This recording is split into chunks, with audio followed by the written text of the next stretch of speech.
حضرت صابر پاک رحمۃ اللہ علیہ ایک بہت جلال کی طبیعت رکھنے والے بزرگ تھے۔ حضرت علاؤالدین علی احمد صابر کلیری رحمۃ اللہ علیہ 11 ربیع الاول 592 ہجری کو افغانستان کے شہر ہرات میں پیدا ہوئے۔ آپ رحمۃ اللہ علیہ کے والد کا نام عبداللہ تھا، جو بڑے متقی، صاحب دل اور بافیض بزرگ تھے۔ آپ رحمۃ اللہ علیہ کی والدہ ماجدہ بی بی ہاجرہ حضرت بابا فرید الدین مسعود گنج شکر رحمۃ اللہ علیہ کی سگی بہن تھی۔ آپ رحمۃ اللہ علیہ کے والد کے انتقال کے بعد آپ رحمۃ اللہ علیہ کی والدہ آپ کو لے کر ہرات سے پاکپتن میں حضرت بابا فرید الدین مسعود گنج شکر رحمۃ اللہ علیہ کی خدمت میں حاضر ہوئی اور حضرت علاؤالدین علی احمد صابر کلیری رحمۃ اللہ علیہ کو بابا فرید کے سپرد کرتے ہوئے فرمایا کہ اب اس بچے کی پرورش اور تربیت آپ کریں۔ حضرت بابا فرید الدین مسعود گنج شکر رحمۃ اللہ علیہ نے بچے کی صورت دیکھتے ہی فرمایا کہ بچہ بڑا ہو کر اولیاء وقت میں سے ہوگا اور دنیا اس سے فیض یاب ہوگی۔ بابا فرید نے خود آپ رحمۃ اللہ علیہ کو تعلیم دینا شروع کی۔ آپ رحمۃ اللہ علیہ کی ذہانت کا کمال تھا کہ آپ نے 3 سال کے اندر ہی تمام علوم ظاہری حاصل کر لیے۔ 3 برس کے بعد آپ رحمۃ اللہ علیہ کی والدہ بھائی سے یہ کہہ کر ہرات واپس چلی گئی کہ اب بھانجے کو علوم باطن میں بھی کامل کر دیجئے اور کوئی تکلیف نہ ہونے دیجیے گا۔ حضرت بابا فرید الدین مسعود گنج شکر رحمۃ اللہ علیہ کو بہن سے بہت محبت تھی۔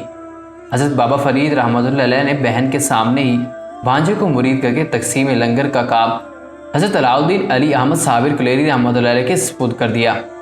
حضرت علاؤالدین علی احمد صابر کلیری رحمۃ اللہ علیہ کی عمر کم تھی، مگر پھر بھی آپ رحمۃ اللہ علیہ نے یہ اہم کام نہایت خوش اخلاقی کے ساتھ انجام دیا۔ ایک عرصے کے بعد جب آپ رحمۃ اللہ علیہ کی والدہ ماجدہ نے واپس آ کر آپ رحمۃ اللہ علیہ کو دیکھا تو آنکھوں سے آنسو نکل پڑے۔ آپ رحمۃ اللہ علیہ سو کر کانٹا ہو گئے تھے۔ بھائی سے جا کر شکوہ کیا تو حضرت بابا فرید الدین مسعود گنج شکر رحمۃ اللہ علیہ نے فرمایا کہ تم خود گواہ ہو کہ تمہارے سامنے ہی میں نے تقسیم لنگر کی خدمت اس کے سپرد کی تھی۔ حضرت علاؤالدین علی احمد صابر کلیری رحمۃ اللہ علیہ سے پوچھا گیا تو آپ رحمۃ اللہ علیہ نے جواب دیا، اپنے تقسیم لنگر ہی کا مجھے حکم دیا تھا، یہ کب فرمایا تھا کہ اس میں سے کھا بھی لینا۔ یہ جواب سن کر ماموں پر خاموشی کی کیفیت طاری ہو گئی اور آپ نے اسی وقت سینے سے لگا کر خدا جانے کیا کیا عطا فرما دیا۔ اس کے علاوہ بھی آپ رحمۃ اللہ علیہ کے مجاہدے اور کراماتیں اس قدر شدید صبر تھی کہ انہیں سن کر حیرت ہوتی ہے۔ کثرت مجاہدہ اور فاقوں سے آپ رحمۃ اللہ علیہ کی طبیعت میں بھی بہت ہی قہر و جلال پیدا کر دیا تھا۔ ایک دن حضرت علاؤالدین علی احمد صابر کلیری رحمۃ اللہ علیہ کی والدہ نے حضرت بابا فرید الدین مسعود گنج شکر رحمۃ اللہ علیہ کو آپ رحمۃ اللہ علیہ کی بیٹی سے علاؤالدین صابر کلیری رحمۃ اللہ کی شادی کی بات کی تو بابا فرید نے فرمایا کہ علاؤالدین صابر کلیری رحمۃ اللہ علیہ کو شادی اور بیوی کا ہوش نہیں ہے، لیکن بہن نہیں مانی اور بھائی سے رشتے پر اصرار کرتی رہی۔ آخر بابا فرید نے بہن کے جذبات کا احترام کرتے ہوئے اپنی بیٹی ختیجہ بیگم کے ساتھ حضرت علاؤالدین علی احمد صابری کلیری رحمۃ اللہ علیہ کا نکاح پڑھا دیا۔ آپ رحمۃ اللہ علیہ نے دلہن کو اپنے حجرے میں دیکھا تو دریافت کیا، تم کون ہو؟ ختیجہ بیگم نے جواب دیا، آپ کی بیوی ہوں۔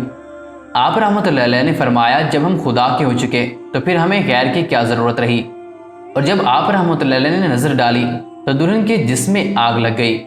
صبح کو ماں آئی تو بہو کو راکھ دیکھ کر غصے میں کہا کہ میں تمہارے ماموں کو کیا جواب دوں گی؟ انہیں بھی فوراً بخار آ گیا اور کچھ روز بعد وصال فرما گئی۔ اس کے بعد آپ رحمۃ اللہ علیہ جب حجرے میں داخل ہوئے تو پورے 9 سال اندر ہی رہے اور باہر نہیں نکلے، نہ کچھ کھایا پیا۔ 9 برس کے بعد حضرت بابا فرید الدین مسعود گنج شکر رحمۃ اللہ علیہ جب حضرت مخدوم کے حجرے میں صبح کے وقت گئے تو دیکھا کہ آپ خدا کے عالم میں بے حس و حرکت بیٹھے ہیں۔ آپ رحمۃ اللہ علیہ کے کان میں 7 مرتبہ اللہ بلند آواز سے کہا تو ہوش میں آ گئے اور مرشد کو سامنے دے کر قدم چومے اور آداب بجا لائے۔ حضرت بابا فرید الدین مسعود گنج شکر رحمۃ اللہ نے آپ کو باہر لا کر خرقہ خلافت ادا کیا اور تحریر لکھی اور اسم اعظم کی تعلیم دی۔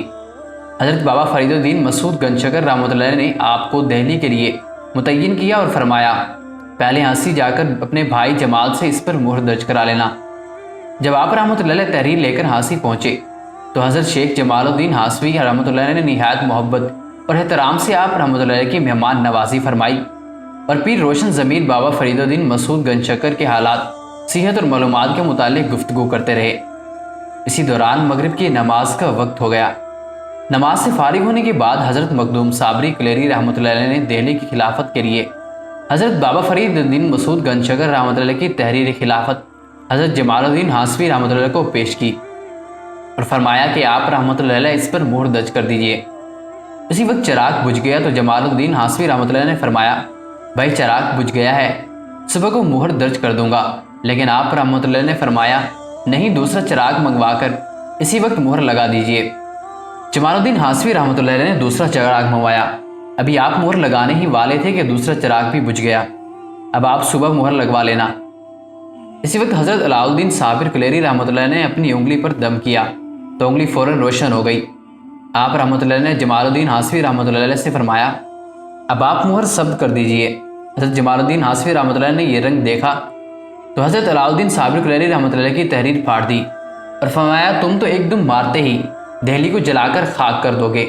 حضرت مخدوم علاء الدین صابر کلیری رحمۃ اللہ نے اجلال میں فرمایا کہ آپ نے میری تحریر خلافت پھاڑ دی ہے، میں نے آپ کا سلسلہ ہی چاک کر دیا اور جا کر حضرت بابا فرید الدین مسعود گنج شکر رحمۃ اللہ علیہ کو ساری تفصیل سنا دی۔ حضرت بابا فرید الدین مسعود گنج شکر رحمۃ اللہ علیہ نے دوسری تحریر لکھ کر فرمایا کہ اب کلیج شریف کا علاقہ تمہارے سپرد کرتا ہوں، وہاں تکبر و غرور اور گمراہی کا ایک طوفان عظیم ہے، وہاں پہنچ کر خلق خدا کو ہدایت کرو اور اسلام کو تقویت پہنچاؤ۔ کلیری سرحد میں عظیم الشان بارونق شہر تھا۔ امیر کلیر نے آپ رحمۃ اللہ علیہ کو شائع ولایت تسلیم کر لیا، مگر قاضی شہر نے ورگلایا کہ یہ جادوگر ہے۔ آپ رحمۃ اللہ علیہ نے سن کر فرمایا اس طرح آج رسول صلی اللہ علیہ وسلم کی سنت اس فقیر عاصی کے حق میں تازہ ہوئی ہے، یہ فرما کر وہاں سے واپس چلے آئے۔ آپ رحمۃ اللہ علیہ نے حضرت بابا فرید الدین مسعود گنج شکر رحمۃ اللہ علیہ کو خط لکھا کہ یہاں تو میں اطمینان قلب نماز اول کے ثواب سے بھی محروم ہو گیا ہوں۔ حضرت بابا فرید الدین رحمۃ اللہ علیہ نے صبر کی تلقین فرمائی، لیکن علماء و عمراء کے غرور و تکبر کا وہی حال رہا۔ آپ رحمۃ اللہ علیہ نے مرشد حق کو خط بھیجا۔ حضرت بابا فرید نے آپ رحمۃ اللہ علیہ کو لکھا کہ شہر کلیر تمہاری بکری ہے، تمہیں اختیار ہے خواہ اس کا دودھ پیو یا اس کا گوشت کھاؤ۔ یہ جواب پا کر آپ رحمۃ اللہ علیہ جمعہ کے روز جامع مسجد میں گئے۔ امراء شہر نے آپ رحمۃ اللہ علیہ کو مسجد سے نکال دیا۔ آپ نے غضبناک ہو کر فرمایا ظالمو، تم اللہ کے گھر میں بھی نفرت پیدا کرتے ہو اور یہاں بھی بندہ بن کر نہیں آتے، لیکن کسی نے پرواہ نہیں کی۔ آخر امام نے جب خطبہ ختم کیا تو آپ رحمۃ اللہ علیہ نے جلال میں آ کر مسجد کو مخاطب کیا اور فرمایا کہ اب تو بھی سجدہ کر لے۔ یہ فرماتے ہی عظیم الشان مسجد فوراً ہی زمین بوس ہو گئی۔ اہل کلیر گھبرائے ہوئے آپ رحمۃ اللہ کے پاس آئے تو آپ رحمۃ اللہ نے فرمایا میں تو اللہ سے ویرانی کلیر کی دعا مانگ چکا ہوں، اب کچھ نہیں ہو سکتا۔ بہت سے افراد تو جمع مسجد میں دب کر ہلاک ہو گئے۔ اس کے بعد شہر میں بیماری پھیل گئی جس نے تمام شہر کو ویران کر دیا، ہزاروں مر گئے اور جو بچے وہ جنگلوں اور پہاڑوں پر بھاگ گئے۔ آپ رحمۃ اللہ علیہ نور العارفین حضرت بابا فرید مسعود گنج شکر رحمۃ اللہ کے جانشین تھے اور صابری سلسلہ آپ ہی سے جاری ہے۔ حضرت شیخ علاء الدین علی احمد صابر رحمۃ اللہ علیہ کو سما کا بہت شوق تھا اور وہ اکثر سے سنا کرتے تھے، یہاں تک کہ آپ رحمۃ اللہ کا وصال بھی عین حالت سما ہی میں ہوا۔ آپ رحمۃ اللہ علیہ میں جذبہ الہی حد سے زیادہ تھا، زبان مبارک سے جو بھی نکل جاتا وہ پورا ہو جاتا۔ دنیا اور دنیا والوں سے انہیں کوئی غرض نہ تھی، ان سے وہ دور بھاگتے تھے اور ہمیشہ ذکر الہی میں مشغول رہتے تھے۔ ایک مرتبہ حضرت شیخ نظام الدین اولیاء رحمۃ اللہ علیہ کے مریدوں میں سے ایک شخص حضرت علاء الدین علی احمد صابر کلیری رحمۃ اللہ کی خدمت میں حاضر ہوا اور بولا کہ آپ نے حضرت شیخ شمس الدین رحمۃ اللہ علیہ کے علاوہ کس کو اپنا مرید اور خلیفہ نہیں بنایا، اور میرے پیر و مرشد حضرت شیخ نظام الدین اولیاء رحمۃ اللہ علیہ نے آسمان پر ستاروں کی تعداد سے بھی زیادہ اپنے مرید بنائے ہیں۔ آپ رحمۃ اللہ نے جواب دیا میرا شمس رحمۃ اللہ علیہ ہی کافی ہے جو اللہ کے فضل سے سارے ستاروں پر غالب ہے۔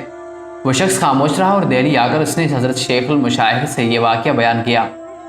حضرت شیخ المشائخ نے فرمایا تم نے حضرت کو کیوں رنجیدہ کیا، آئندہ ایسی حرکت نہیں ہونی چاہیے۔ بے شک انہوں نے جو کچھ فرمایا صحیح ہے۔ حضرت علاء الدین علی احمد صابر کلیری رحمۃ اللہ علیہ ربیع الاول 464 ہجری کو عین حالت سما اور وجد میں اس دار فانی سے رخصت ہوئے۔ آپ رحمۃ اللہ علیہ کی آخری قیام گاہ بھی کلیر شریف میں ہے۔